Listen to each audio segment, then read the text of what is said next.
Hey guys, TomBoss21 here, and today I'm going to show you 5 simple habits that will transform your poker game. These tips are easy to implement, they're designed to sharpen your thought process, eliminate systematic errors, and help make strong play feel more automatic. Let's dive in.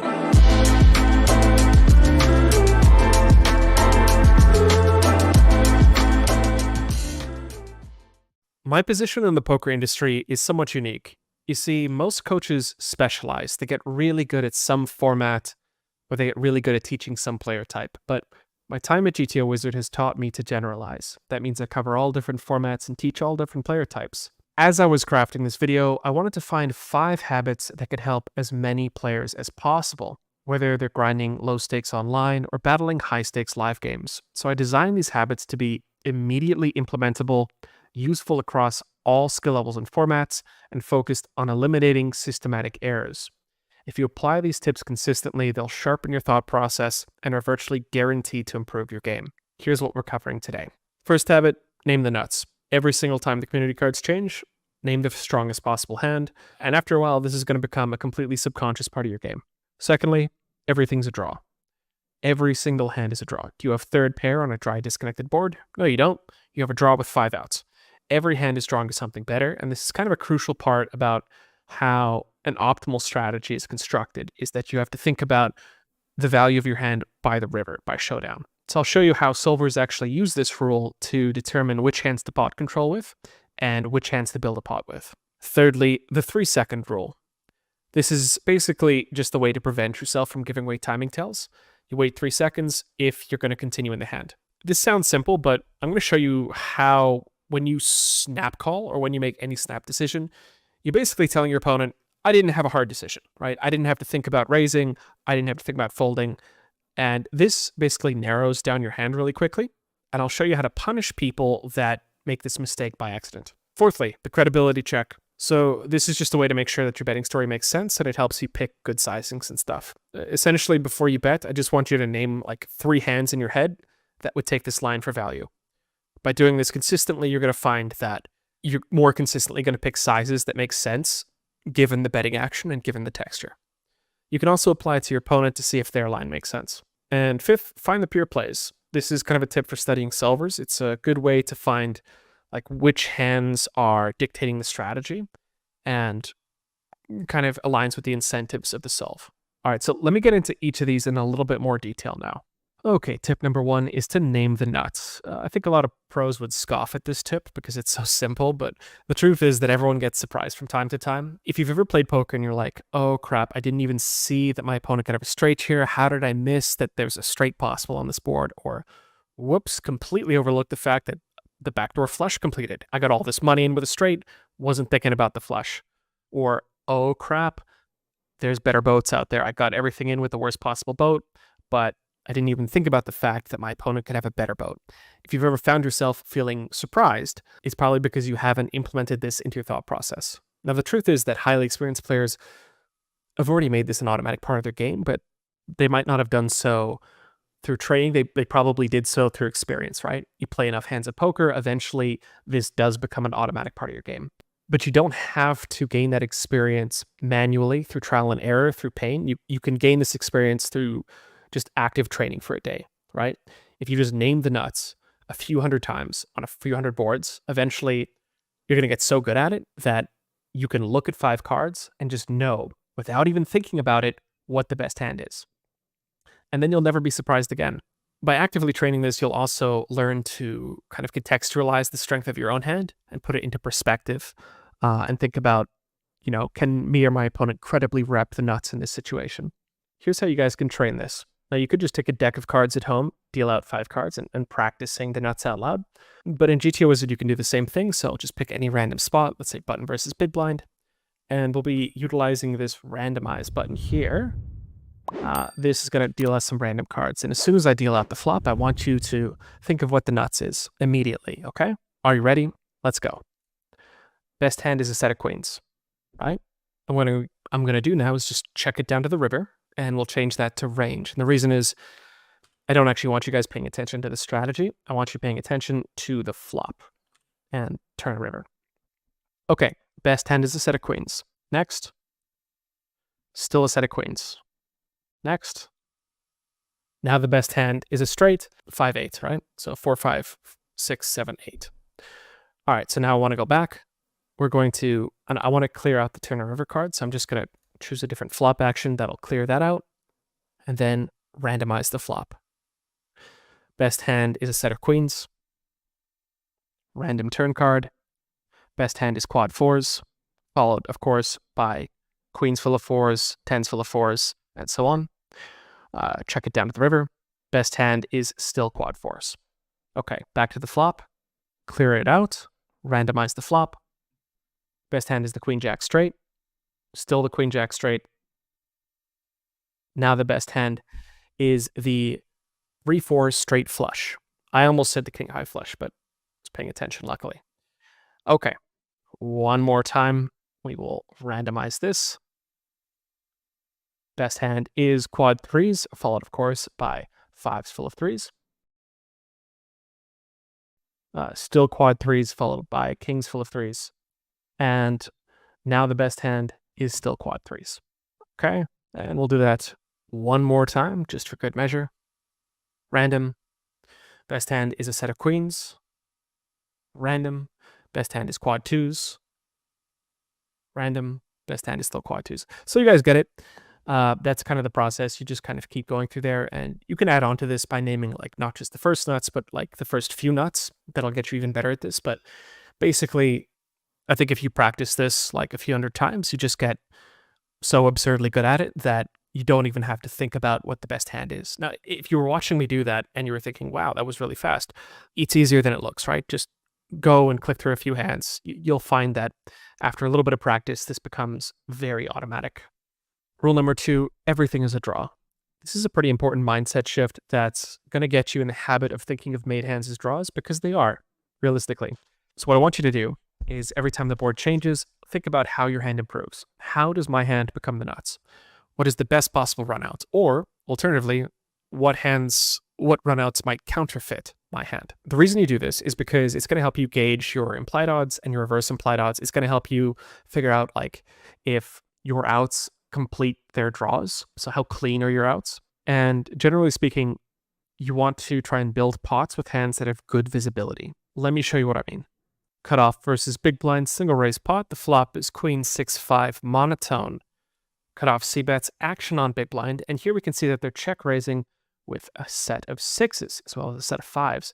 Now this may seem a little bit enthusiastic because after all, do you really want to get stacks in with a set here? Like, aren't you just going to run into a flush a lot? Well, let's take a look. On the ranges here, we can say, first of all, only about 9% of cutoff's range is a flush. It's still a lot of flushes though, and if we get a fourth heart, it's going to be even more flushes. But a set of sixes is not just a set of sixes. You have boat outs, right? If you have a set of sixes here, you have pretty good outs to outdraw your opponent's flushes and then stack them. So let's say we raise and they call and we get a queen. What this means now is that we get to get all of our opponent's chips whenever we have a set. And you can even slow play this. You can see it's checking because cutoff should bet a lot on a turned queen, and then we can just, annihilate them. That's the idea. Think about how your hand improves. Let me show you another example here. Let me clear this, and we're going to go like ace, king, 3. This is a fun one. Ace, king, 3. I want you to notice something here. Actually, let me make the lower card a bit higher. We're going to go ace, king, 7, just to make this more obvious. I want you to note that cutoff is betting all of this 7x. Ding, ding, ding, ding, ding. Why? Why is cutoff betting all of this 7x? Well, because 7x is not just a pair, it's also a draw, right? If you have queen 7 here, you're drawing 5 outs for 2 pair and trips, but the queen is, well, in this case, the queen also acts as an additional draw towards runner straight. You'll notice that it's using these hands rather than any of these hands, right? Because these hands don't have those 5 outs towards 2 pair and a draw. And so it's turning third pair immediately into an overbet bluff. Even though it feels like you're overplaying your hand immediately, it's okay to turn these hands into a draw if you get sufficient fold equity. And in this case, it does, because you end up folding out all of these king X hands, and then on the next street you bet again and you fold out even some top pair. So yeah, turning second pair into a bluff. Let me show you one other example. Here we'll go with, let's say, king, queen, 5. And we'll put in a small bet this time. Action on big blind. Now, let's take a look here. And I want you to pay attention to 6s here. So, first of all, why is 6-6 calling more than 4-4? It's not because 6-6 is all that much stronger. It's because 6-6 is better than a 5, right? But furthermore, I want you to pay attention to the fact that we continue with 6s that have a heart and fold with 6s without a heart. Now, why do we think that is? Is it because we block flushes or unblock flushes? No, it's probably just because you have 2 outs to a hidden set. So like if you hit a 6, you get a set. And if that happens, you would rather do it on a board that's not going to complete your opponent's flushes. So let's say, for example, big blind calls. And here we'll open up the turn reports. And let's say big blind here has 6 of hearts, 6 of diamonds. In this case, we're going to have a ton of EV on any 6, right? So these are this is where 6s is deriving almost all of its value, is where it hits this 2-outer. And I know it's weird to think of this pocket pair as a draw, but it is a draw. You have 2 outs, right? It's half a gut shot, as they say. But now think about what happens if you don't have the 6 of hearts. Let's say you call with the 6 of clubs and 6 of diamonds. Well, now one of your heart outs is poisoned, right? So let's say you have 6s and the turn comes the 6 of hearts. Sure, you hit a set, but now all the flushes get there and you can't be very aggressive or get that much money with your set. So this is why it's really important to think of every hand as a draw. Kind of like regardless, your hand is always drawing somehow, and that's really important. Let me tell you guys about the magic of the 3-second rule. Pretty much every low-stakes player has massive timing tell problems. So this rule is very simple. It just says wait 3 seconds before acting if you plan to continue in the hand. And this is going to prevent you from giving off timing tells. When someone makes a snap decision, what they're basically saying is that they didn't have to think about alternative decisions. So if you bet the flop and your opponent snap calls, what that means is that they never had any intention of raising or folding. They were just going to call because it's a very easy call for them. And that greatly narrows down their range. It means they're much less likely to have a value hand that would have considered check raising, and they're much less likely to have a bluff that would have considered folding, so their range would be more condensed. If somebody snap bets the flop, it means they didn't have to think about checking back. If someone snap raises, it means they didn't have to think about calling or folding. And so these snap decisions, they just give away a lot of information about your range. Now, I'm not saying that they're perfect. No timing tell is ever perfect, but it still gives off a lot of information. And I'll show you how you can punish people that are careless about their timing. All right, ladies and gentlemen, here's a pretty simple example. So it's Jack 8-7. Let's say that you bet the flop, say 40%, and big blind snap calls. Now, if you were in big blind's shoes, wouldn't you, let's say, consider raising if you had a straight? Would you ever snap call a straight here? I think I would at least pause for a moment and consider check raising. I'm not saying I would never slow play this hand, but wouldn't you at least pause for a second, right? So when they snap call, it means that they don't have this hand, because this hand would have paused at least to consider raising. The same is true for sets to pair. These hands should at least consider check raising. What about combo draws? Well, let's say these hands here. These hands have both a straight and a flush draw. Wouldn't you at least consider raising some of these hands? Would you ever snap call a combo draw? I think I would consider raising. What about a lot of these really trashy hands, I mean, if you have 5-4 of diamonds here, wouldn't you have to think about it a little bit, maybe? So when they snap call, they remove a ton of these hands from their range. I'm not saying they can never snap call with the nuts. I'm saying that it's just way less likely.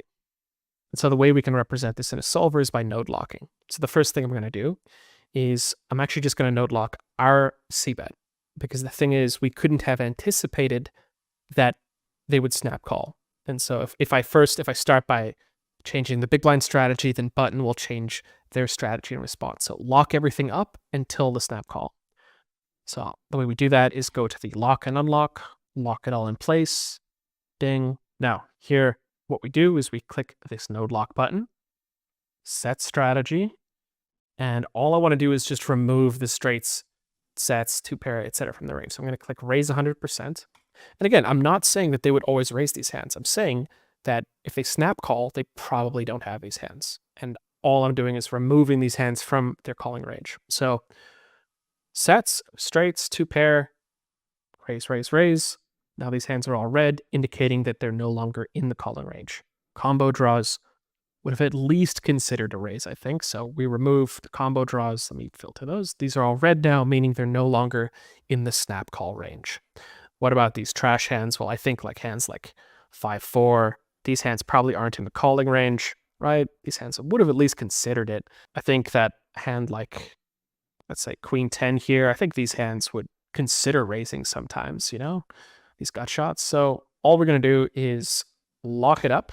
And now what this means is that their calling range is mostly just one pair of hands, right? Third pair, second pair, top pair. These hands that have pretty easy calls. So I'm going to node lock this in place. And we're going to see that this allows the button to get pretty out of line. So big blind calls. And here we're going to pick, let's say, a brick just to demonstrate like how crazy this can get. So here we can see that the button is going for a nice 175% pot-sized bet, as one does. And the reason is simple. It's that the big blind can't really represent anything very strong here, right? So if we just take a look at the ranges, we can see that the big blind really just doesn't have anything better than one pair most of the time. So if we go like, they don't have any sets, straights, two pair, over pair, like the best thing they can really represent is a single pair hand. And so because that's the only thing they can represent, that means that we get to polarize, right? So that means that we, in the button, get to represent the nuts and a bluff and force them to play a bluff catching game with one pair. And it's as simple as that, guys. Like, if your opponents are snap calling, it means that they did not have a difficult decision, that their call was very easy, which narrows down their range considerably. And it's the same with any snap decision. If your opponent is snap raising, they probably didn't have to consider folding or calling. If your opponent is snap betting, they probably didn't have to consider checking. So you can get pretty deep into the weeds with timing tells and like how to punish people's ranges based on their timing tells. This is just one example of like how out of line a solver will get if you remove all of these nutted hands from your opponent's range. But yeah, this is why I say implement the 3-second rule. Every decision you make, if you plan to continue, wait 3 seconds. This will prevent people from exploiting your timing tells. And furthermore, if you use a bit of node locking, you can learn how to exploit their timing tells. All right, this fourth habit is really powerful. It's called the credibility check. The reason this works so well is because it forces you to consider the story that your actions are telling before you tell your story. So before you bet, simply list 3 value bets that would take this line for this bet size. By doing this, it helps you choose credible lines and helps you choose better bet sizes because you're actually thinking about what your value hands would do in this spot. This is going to make your bluffs more believable. It's going to prevent strong players from exploiting you and prevent you from choosing like really fishy lines. And you can also use this, like if you get good at this, about thinking what the value hands would do in this spot, you can also use it to pick off your opponent's bluffs or overfold to like under bluff lines, for example. So let's say you bet the river and your opponent check raises, list 3 bluffs that would bluff here. If you can't find 3 bluffs, they probably aren't bluffing. Or if, let's say, your opponent bets the river for some like pot-sized bet, list 3 value bets that would do this. And if none of it really makes sense, like if there's no way they would bet this size with this value hand, then they probably just don't have much value and they're over bluffing and you can just call all your bluff catchers. So the credibility check is a really powerful way to improve your game by sharpening your range analysis skills and improving your thought process. All right, guys, let me show you how you can use this in practice. So I've chosen a blind versus blind single raise pot. Flop is 10-10-3. We check, get called, turn is a king, and this checks through, action on the river. And let's say you get here with a hand like 6-4. Now we can see that 6-4 is choosing these sizes, but in practice, what are you representing when you bet here? Well, let's run through it. In my mind, I think I would probably be representing queens, jacks, maybe like king X with a dumb kicker, right? Like king deuce. Queens, jacks, and king deuce makes a ton of sense in this line because yes, I would want to bet the flop with queens almost always. And I would almost always check on the turn when the turn comes a king. So queens and jacks makes a lot of sense. Kings makes, like, king X with a low kicker makes sense. And so if I'm going to bluff, I want to represent a size that can represent one of these things, right? And so for that reason, I think I would pick, like, probably a 75% pot size bet can represent all of these things nicely. Here we see the solver splitting between like a 60% and an overbet or whatever, but realistically, I just want to bet like a medium large size, right? I think that's going to be a good size for like queens. And if I can represent queens, then I can represent, then that's like the size my bluff wants to go into. Now let's say that, for example, the small blind picks kind of a dumb size. Let's say they pick 25%, which, what do you want to bet 25% with? I guess like exactly aces, you know, like this is a weird size. Now, if I'm in the big blind and my opponent bets 25% pot on a double paired board, I'm probably going to call with jack high. Like, to be honest, I'm probably just going to way overcall this because I don't believe it. Like, if they had a full house, like if they had a king or a 10, would they bet quarter pot?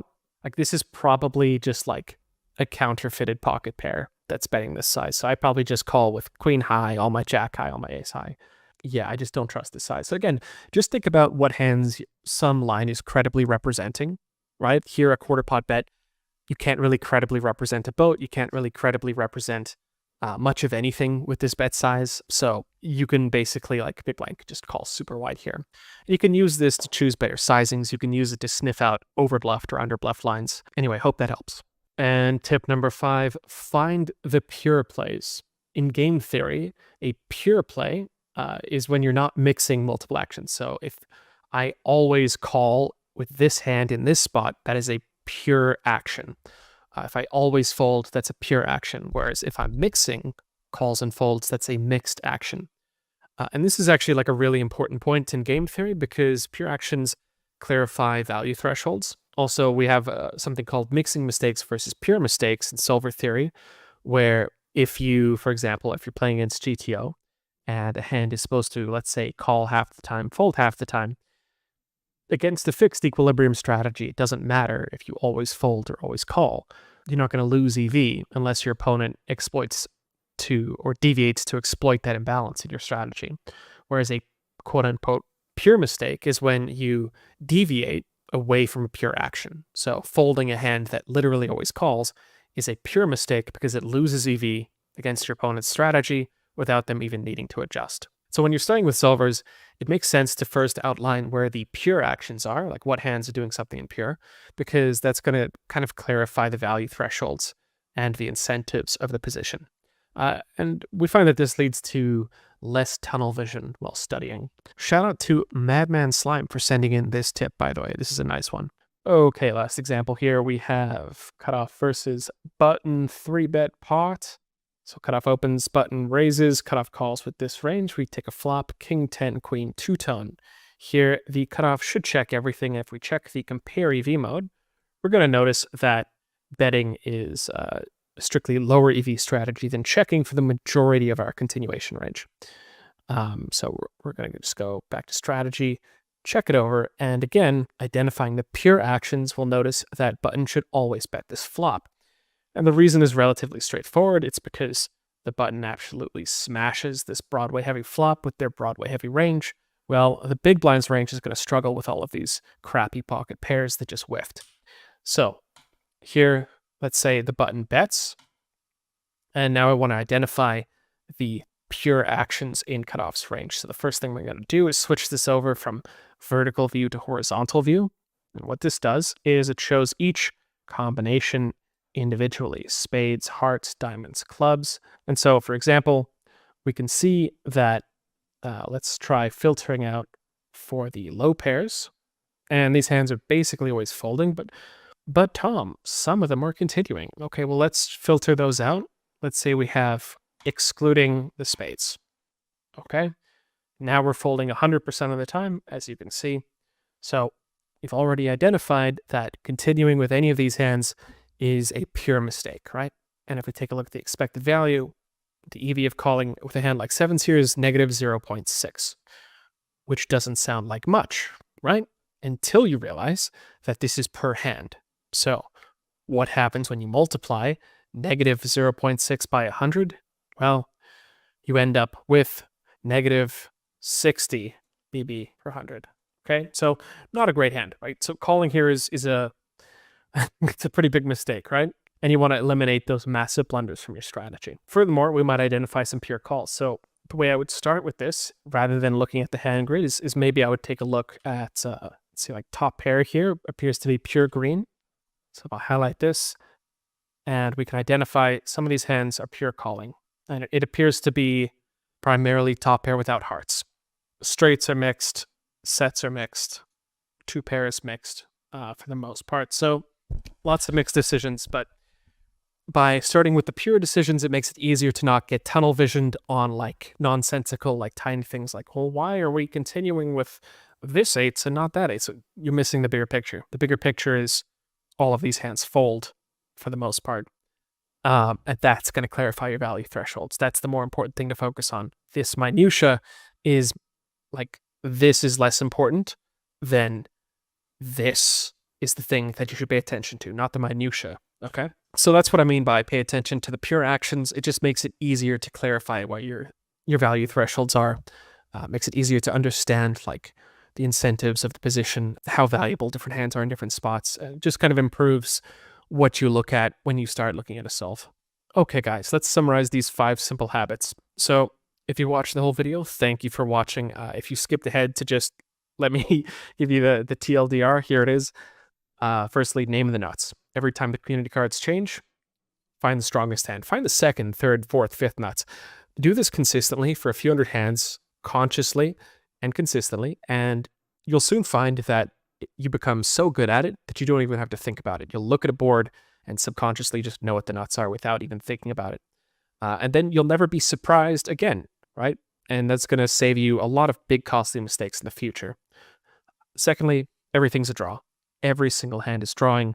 Doesn't matter what you have a draw.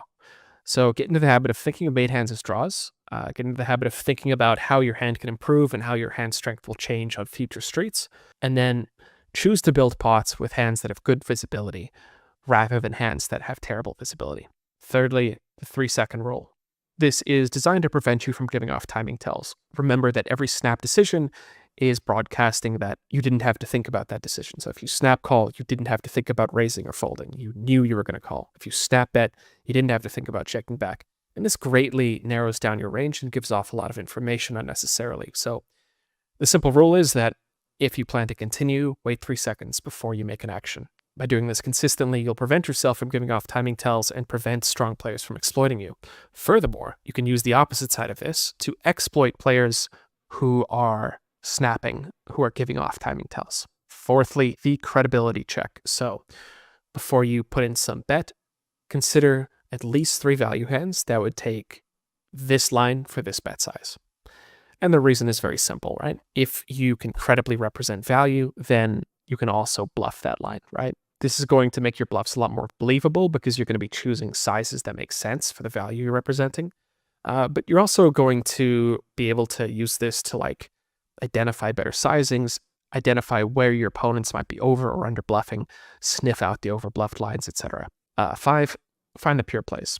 So when you're looking at a solver, start by studying the spots where the solver is taking a pure action. This is because missing pure actions is where you get EV losses against the solver. And it helps you to not get as overwhelmed or tunnel vision while looking at a solution. By identifying the spots that are taking some pure action, it helps you carve out the thresholds more easily, which will also help you remember the strategy more easily. Overall, I think if you guys consistently implement these 5 tips, these 5 habits, you're going to sharpen your hand reading skills, you're going to prevent a lot of costly mistakes, and you're going to just improve your solver-based learning by quite a bit.